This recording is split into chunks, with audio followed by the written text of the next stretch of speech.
Alors, shalom les amis, j'espère que vous allez bien. Bonjour, bonsoir, où que vous soyez. Bien heureux de pouvoir vous reparler encore aujourd'hui. Une journée bien chargée, une journée bien chaude aussi, hein, le temps. Et les activités à l'extérieur, c'est des journées qui assomment quand même un peu, quoi. Ça fatigue tout ça. Alors surtout, pensez bien à vous hydrater. C'est pas la peine de consommer du froid. Hein. Rappelez-vous, le corps à l'intérieur, c'est 37 degrés. Donc, on a toujours consommé des températures normales, hein, des températures vraiment adéquates, ou alors on a consommé du chaud. Et c'est comme ça qu'on s'est désaltéré, c'est comme ça qu'on a pu survivre dans le désert et dans des moments de grande chaleur d'ailleurs. Hein. Donc, garder toujours une température adéquate à l'intérieur du corps permet aussi bien de savoir comment dire oxygéner le sang et puis permettre aussi de porter des vêtements longs parce qu'on a l'habitude hein, dans nos pays occidentaux on a l'habitude de se mettre en short, de mettre des t-shirts, de mettre des manches courtes et ainsi de suite. Mais en fait la sueur elle est vraiment bénéfique en fait pour le corps. Elle va permettre en fait au corps, lorsqu'on a des vêtements longs, elle va permettre au corps de garder une hydratation. Alors que si le corps est, euh, est habillé courtement, eh bien l'hydratation se fait beaucoup moins, donc on a beaucoup plus soif. On est beaucoup plus aussi fatigué parce qu'on est exposé à une sudation plus intense. Voilà, c'était le petit moment de rappel dans tout ça parce que c'est très important. On a tendance à partir dans tous les sens et rappelez-vous, il y a un biais cognitif. Alors qu'est-ce qu'un biais cognitif? C'est une habitude en fait que le cerveau a pris. Et cette habitude que le cerveau a pris, bon, il y en a des tonnes, hein, il y en a des tonnes. Celui-là, je me souviens même pas du nom tellement il y en a vraiment beaucoup des biais cognitifs. Mais ce biais cognitif, il est que bien, lorsque un mensonge est répété plusieurs fois, on a même tendance à oublier notre propre vérité. Parce que justement, tout le monde répète le même mensonge, parce que ça fait partie d'un climat public, tout le monde répète le même mensonge, et puis voilà quoi. Et sachez que les mensonges qui sont répétés, ce ne sont pas forcément des mensonges verbaux. Hein, on ne fonctionne pas que par le verbe, on fonctionne aussi de manière visuelle. Donc ce qu'on va voir, on va croire que c'est une habitude. On va prendre ça pour habitude, on va prendre ça pour... voilà, c'est normal. Voilà, c'est normal. Mais ce qui est normal, et c'est généralement les normes du mal. On devrait plutôt dire nord-bien. Et on n'a pas véritablement de termes comme ça courts pour expliquer que c'est bien d'aller dans ce sens-là. Puisque tout ce qui va être bien va être difficile à acquérir. Ça va être une épreuve. Tout ce qui va être facile, et il y a quelque chose qui est caché derrière. Hein. C'est un petit peu comme en commerce, quand c'est gratuit, c'est que c'est toi le produit. Donc on doit être extrêmement prudent avec les choses faciles et se rappeler que on a besoin de passer par des moments qui sont pas souvent des moments idéaux. Ce sont des moments où on va se rencontrer, on va être face à nous-mêmes. On va voir que face à nous-mêmes, on est là et on se dit bon, alors comment je fais dans cette situation? Comment je me place? Qu'est-ce que je vais dire? Comment je vais m'en sortir? Voilà. Et on nous rappelle que dans le Zohar, toujours dans la Torah 13, dans le Zohar, il nous dit seul un élan d'âme qui nous porte à vouloir faire le bien est à même de tempérer l'embrasement d'un cœur assoiffé de gain. Alors déjà, j'aime bien la rime. Et ce qui nous dit là-dedans, c'est que on va avoir tendance à vouloir aller au plus court, à vouloir aller au plus rapide. On va s'enflammer. On va pas garder son sang-froid. Alors que justement, c'est tout l'inverse que nous devons avoir. Nous devons garder notre sang-froid. Nous devons prendre une réflexion. Bien souvent, on ne sait pas dire non. Dans des situations, on ne sait pas dire non. Alors que un non, ça pourrait être facile, mais dans certaines situations, par rapport à nos conjoints, par rapport à nos enfants, par rapport à notre famille, par rapport à nos patrons, on ne sait pas dire non. On ne sait pas dire non. Alors que dans ces moments-là, on aurait voulu dire non. On s'est dit mais pourquoi j'ai pas dit non, pourquoi j'ai accepté, j'ai déjà tant de choses à faire, je suis pas tellement bien à l'aise avec tout ça, j'ai vraiment envie de faire complètement autre chose que de dire non, autre chose que d'aller dans un sens oui ou non. J'ai besoin de réfléchir par rapport à la situation. Et bien souvent, on ne sait pas dire, écoutez, je ne sais pas. Oui, mais vous savez, il faut vous dépêcher parce que c'est vraiment important. Oui, mais je sais pas. Je sais pas. Là, vous me prenez sur le vif du sujet. J'ai besoin de prendre du recul. J'ai besoin de réfléchir. Peut-être que dans 5 minutes, je vais vous vous donner ma réponse. Mais au moins, si je vous donne ma réponse, je sais que je vais être à fond dedans. Je vais pas être à moitié. Je vais même des fois, on brasse du vent, comme on dit. Hein. On n'est pas du tout efficient. On est là à vouloir faire des efforts et en faisant des efforts, au final, on brasse du vent. Hein, dans une activité de travail où on va travailler 8 à 10 heures par jour, bien souvent dans ces heures-là, on brasse du vent. On n'est pas en train de faire quelque chose de très concret. On se dit mais attends, mais qu'est-ce que j'ai fait là? Ah oui, mais attends, où est-ce que j'en étais? Est-ce que j'ai fait ça? Est-ce que j'ai pas fait ça? On n'est pas efficient. Efficient, c'est avec le moindre effort possible, nous allons faire le plus de choses possible. Et comment faire ça? Comment être efficient? Ben c'est parce que justement, on a pleinement accordé un oui ou on a pleinement accordé un non. Donc si on a pleinement accordé un non, il n'y a pas de culpabilité à avoir. On peut pas nous mettre dans la culpabilité. Non, j'ai réfléchi, je sais que c'est non, c'est comme ça, c'est pas autrement, voilà. Oui, mais tu sais, c'est une opportunité, mais c'est pas pour moi. C'est pas pour moi. C'est peut-être pour quelqu'un d'autre, c'est peut-être pour toi, mais c'est pas pour moi. Et exactement pareil, si on a accepté, eh bien, dans les moments où ça va être un peu plus difficile, parce que la pente va devenir un peu plus rude, alors à ce moment-là, ben, on va s'y tenir. On va se tenir parce que on a réfléchi. On sait pourquoi on a dit oui. On sait pourquoi on a signé là. Voilà, un oui, c'est une signature. Hein. Avant, on n'avait pas besoin de signer, on disait oui, on faisait une poignée de main, et puis voilà. Donc, pour quelle raison? Bah, bien souvent, parce qu'on ne sait pas dire, écoute, je vais réfléchir. Même si je réfléchis 2 minutes, laisse-moi le temps. Laisse-moi le temps de recevoir l'information, de l'accueillir, de la digérer. J'étais pas là, en fait. J'étais pas là. Parce que bien souvent, qu'est-ce qui se passe? Je vais vous dire, je vais être clair avec vous.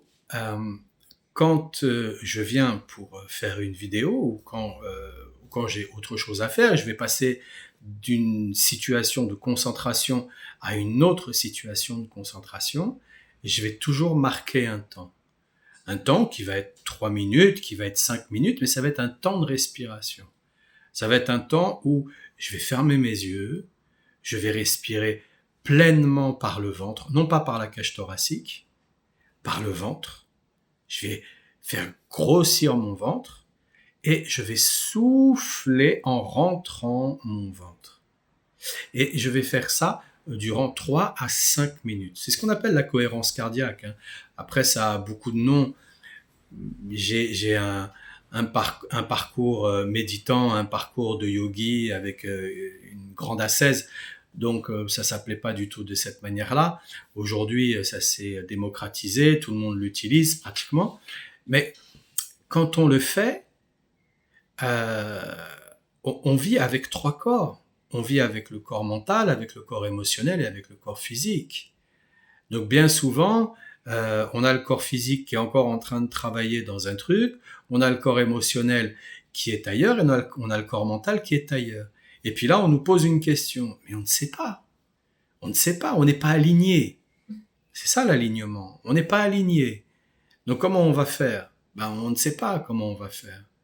Donc la meilleure façon, ben voilà, j'ai toujours utilisé ça. Je m'assois tranquillement, je me pose, et puis voilà, c'est de cette manière-là je réfléchis. Et une fois quand j'ai réfléchi, je sais et je m'y tiens. Je m'y tiens. L'homme est fait d'une parole. L'homme est fait de la parole, par la parole. Donc Hachem, il nous a créés par la parole. Donc la parole, elle est très importante. Quand on dit quelque chose, on tient sa parole.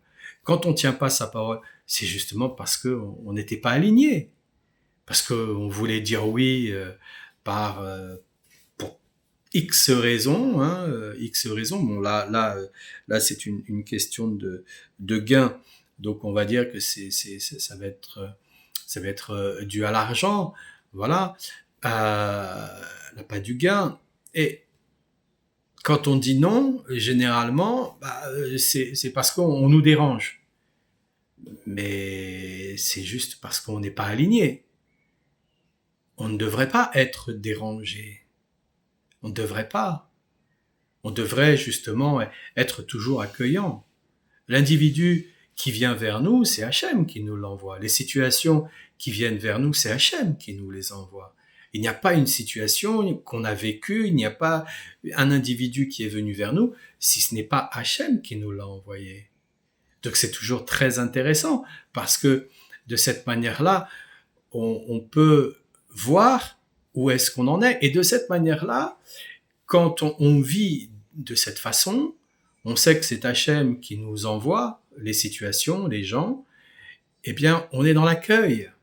On est dans l'accueil. On n'est pas en train de reprocher, on n'est pas dans un triangle infernal entre la victime, le bourreau et puis le thérapeute, voilà, et je m'en sors pas, et j'ai toujours des problèmes, et j'ai toujours ceci, et j'ai toujours cela.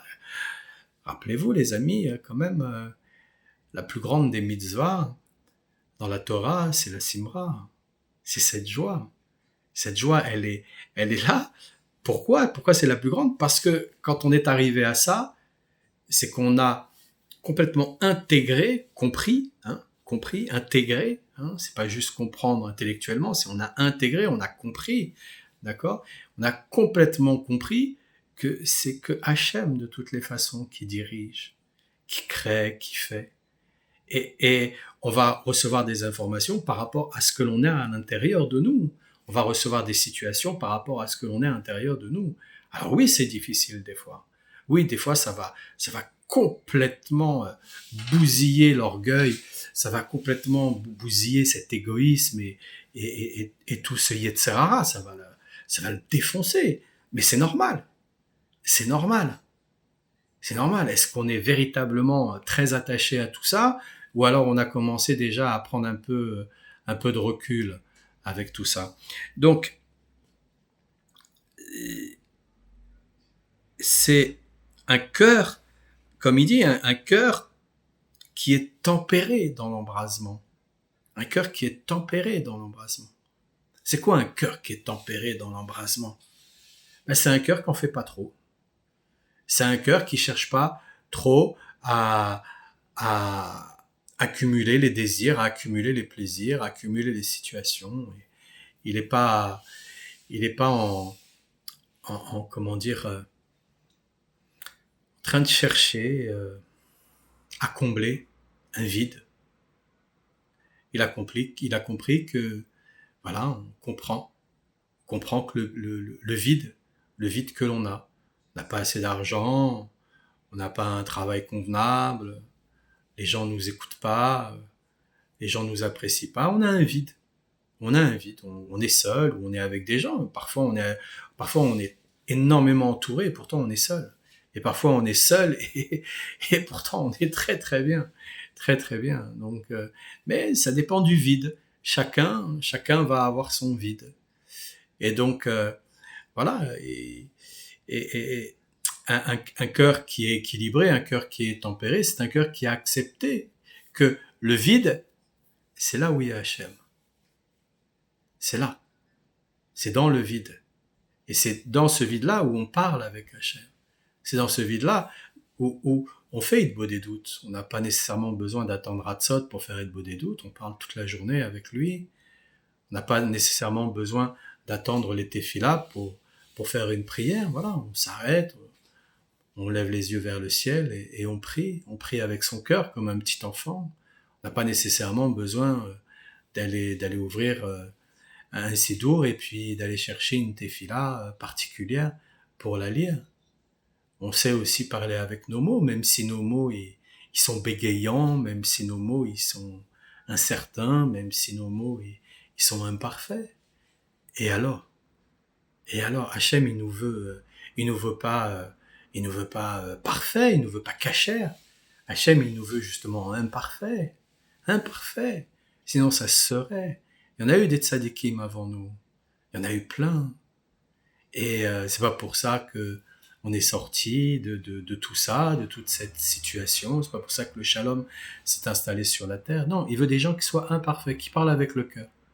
Qui parlent avec le cœur. C'est ça qu'il veut. Donc,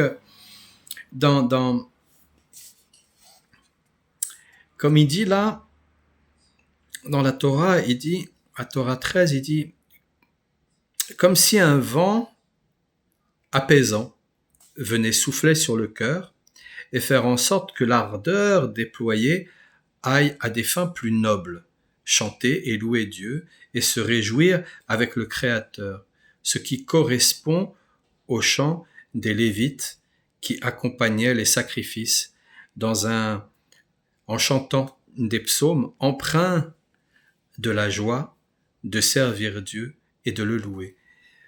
Moi, je le lis pas avant. Avant, je le lis pas. Donc, vous voyez, on est vraiment là dans cette correspondance.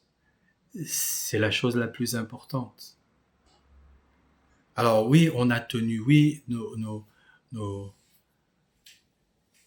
rabbinés, ils nous ont tenus là-dedans. Ils nous ont donné des obligations, la tfila, se retrouver dans un minyan. Ça a des profondeurs, ça a des sens, ça a des sens. Mais la vraie prière, c'est parler directement avec son cœur. Directement avec son cœur. Chacun va avancer à son niveau et chacun va se sentir plus à l'aise. Il y a des gens qui se sentent très très à l'aise le fait de faire la tfila comme ça. Puis il y a des gens qui se sentent pas du tout à l'aise d'ouvrir un sidour et de faire la tfila. Moi j'entends plein de choses à ce sujet. C'est trop long, j'ai pas assez le temps, etc., etc.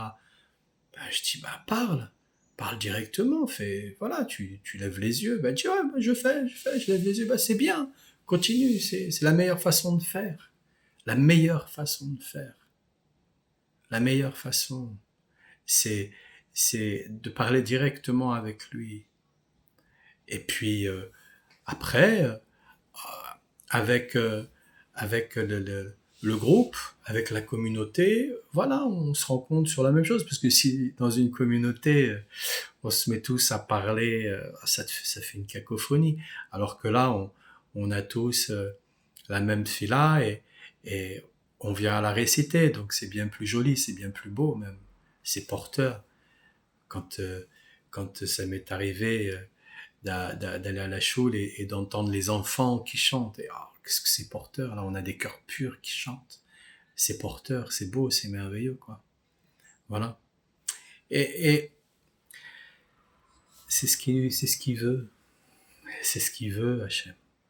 Hachem, il nous veut simple, vraiment simple, simple, simple. Comme on est, simple. La- Mais revenir à cette simplicité, c'est très dur. Très, très dur. Il nous faut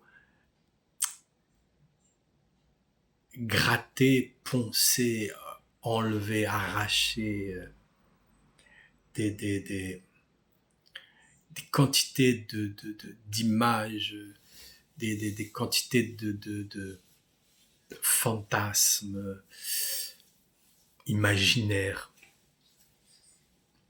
Parce qu'on va fonctionner, avec quoi? On va fonctionner avec la comparaison. Voilà. On va fonctionner avec des états de mode, des comparaisons. On va fonctionner, on sait plus s'habiller avec soi-même. On va s'habiller par rapport à ce qui se vend sur le marché. C'est plus comme avant, où avant on passait chez le tailleur, on pouvait se faire ce qu'on aimait soi. Aujourd'hui, on est obligé d'acheter du prêt-à-porter. Et c'est là le problème. Et donc c'est pareil, pareil pour tout en fait. Vraiment pour tout, pour les idées aussi, pour les idées. Donc quand je lis ce passage et je vois que voilà, chanter, louer Dieu, se réjouir dans le Créateur, c'est aussi un moyen de dire ben voilà, merci Hachem parce que l'Amérique nous a lâchés. Merci, vraiment merci. Parce que là maintenant, eh bien, euh, on va commencer à redevenir qui nous sommes réellement. On l'a fait, mais on était accompagnés, on avait encore un tuteur, on sortait, d'un accident énorme de 2000 ans et donc avec une rééducation. Et alors on a été très vite, hein. On a été très vite en fait. Hein. On a été très vite hein, puisque en 78 ans, on a vraiment vraiment été très vite. Mais il y en a toujours, qui prennent plus de temps. C'est comme ça. C'est comme ça. Il y en a toujours qui prennent plus de temps.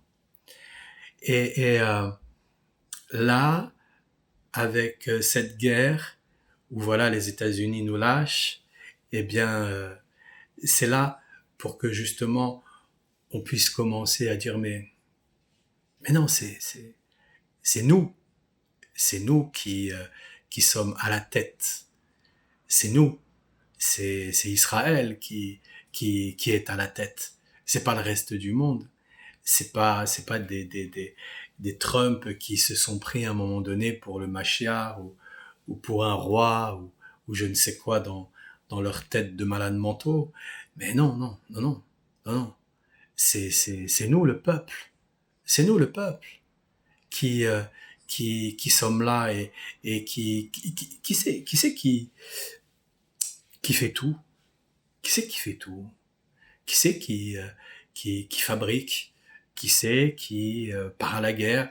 Qui c'est qui est derrière les bureaux? Qui c'est qui est dans les garages? Qui c'est qui est dans les boulangeries? Qui c'est qui est là?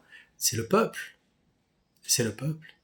Les politiciens, eux, ils, ils ont ils ont un pouvoir dont ils n'ont pas le droit. Mais le peuple, lui, il est en droit de reprendre ce pouvoir. Il est en droit de dire bon bah maintenant, ok, bah ouais, bah voilà, bah, de toutes les façons, on a la Torah, on sait que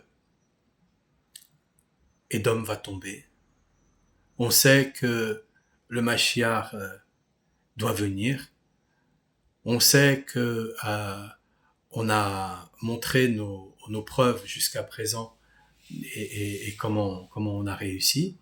Alors, on s'est fait ralentir sur le chemin, on a vu, on s'est fait ralentir, même là avec la guerre au Liban, on s'est fait ralentir parce que si Tsahal n'a pas encore délogé tout le Hezbollah, c'est parce qu'on s'est fait ralentir. Il y a eu des ordres qui étaient derrière et des ordres qui ont créé des désordres au final, puisqu'il y a eu des ralentissements. On doit regarder les choses de cette manière-là, parce qu'on sait pertinemment que on les gagne. On les gagne de toutes les façons. Quoi qu'il arrive, on les gagne de toutes les façons.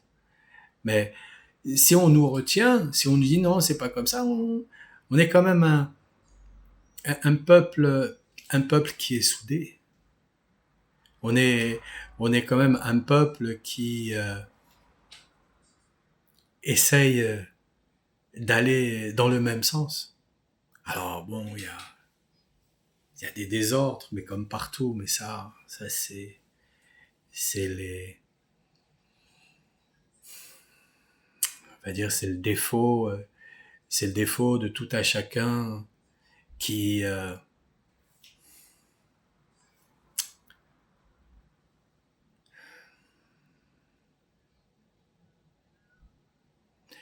ne sait pas se rendre compte au final qu'il a tort. Mais en secret, il doit bien s'en rendre compte qu'il a tort. Donc Hachem, il veut pas de rigueur, il veut de la souplesse, il veut de l'amour, il veut de la compassion. C'est un Dieu miséricordieux. On l'a mis dans des situations comme étant un Dieu de la guerre, parce qu'on avait besoin de se rassurer. C'est normal. C'est normal qu'on a besoin de se rassurer. Avoir trop confiance en soi, voilà, c'est Trump, il a trop confiance en lui, il fait des erreurs, et puis il va voir comment l'Iran va se retourner contre eux. Qu'à Dieu ne plaise, hein, c'est pas notre histoire. Mais ils verront bien. Voilà, parce qu'ils sont déjà implantés là-bas dans leur pays, ils verront bien. Mais non, c'est pas avoir trop confiance en soi. C'est savoir dire, là je sais pas, là j'ai besoin de réfléchir. Là j'ai besoin de prendre une décision. Là j'ai besoin de me réaligner, de revenir en moi, de revenir dans mon cœur, me poser et faire un bilan entre mon cœur et ma tête. C'est ce que j'ai besoin. Et après, je prends des décisions. Là, pour l'instant, on a été trop baladés de par les uns, de par les autres, de tout ça. Et c'est en train de se terminer. Besrat Hashem, c'est en train de se terminer. Je vous souhaite une excellente soirée, une excellente journée. Tout dépend à quel moment vous regardez cette vidéo. Et comme je vous ai dit, maintenant ça va être la semaine prochaine. Là, j'ai des choses à faire. Et je vais pas avoir le temps de me poser pour faire une vidéo. Je vais être dans différents endroits. Et voilà. Alors je vous dis à la semaine prochaine. Portez-vous bien. Plein de bonnes nouvelles. On est mercredi. Je vous souhaite Shabbat Shalom. Hein. Et puis, à très bientôt les amis.